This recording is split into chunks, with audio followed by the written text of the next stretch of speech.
First is an introduction into how someone would plant a seed and create an account on MyNewLeaf. First you get started and then plant a seed if you already don't have an account. And then members are shown several different kinds of trees that they can choose to grow as their avatar. You'll see that in the top right each one has its own little personality quirks associated with it, just to help them identify more with their avatar and make it a little bit more fun. Once you've selected the tree that you want, you can go ahead and plant it in the ground. From there, they're given a short demo of what their tree will look like as they progress and level it up. Journaling plays a large part in our app, both goal setting and daily logging of their activities,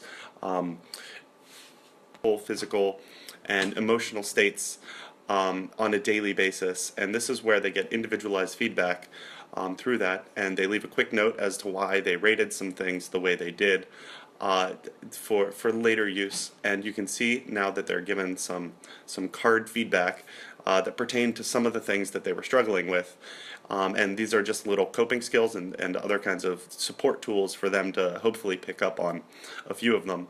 And then from there they're rewarded by doing this activity by giving them a daily scratch card where they can win things like points or items redeemable in the store.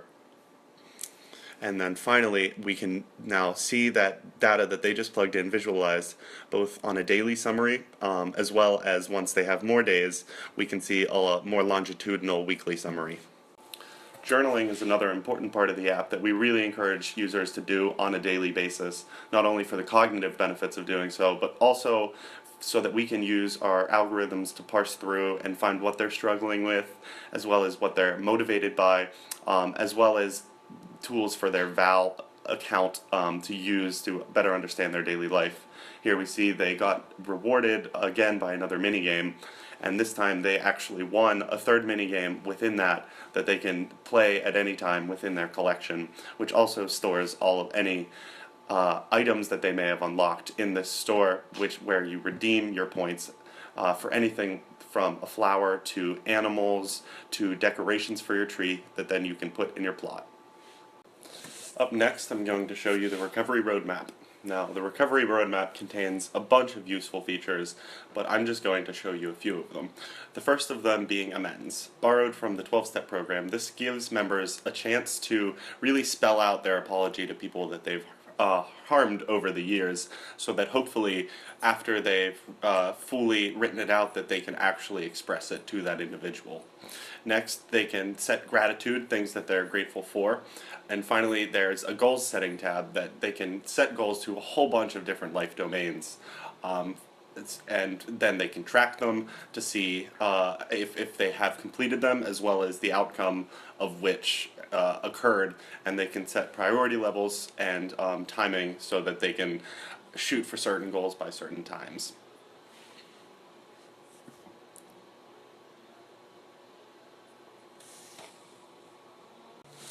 Also included in the app are banks of resources, both educational as well as personal stories of success from their peers.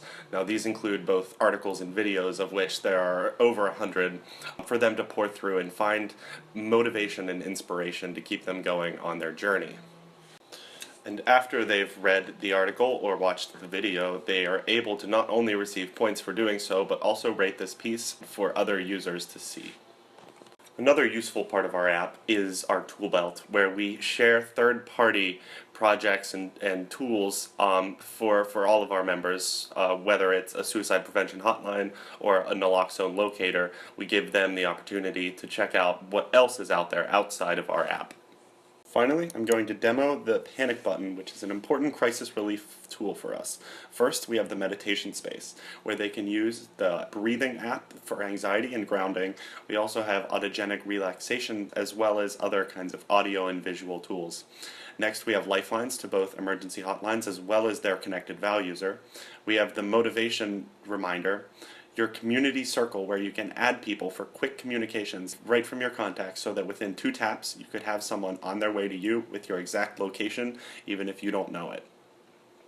The next tool that we have in the tool belt is our distractionary tool called the Beautiful Web, where they can crawl around and basically have a positivity playground with websites that are beautiful websites that are funny, inspirational, motivational, or just plain engaging. Here they can earn points, but ultimately, hopefully, distract themselves from a craving or something such as a panic attack or even something more severe like suicidality.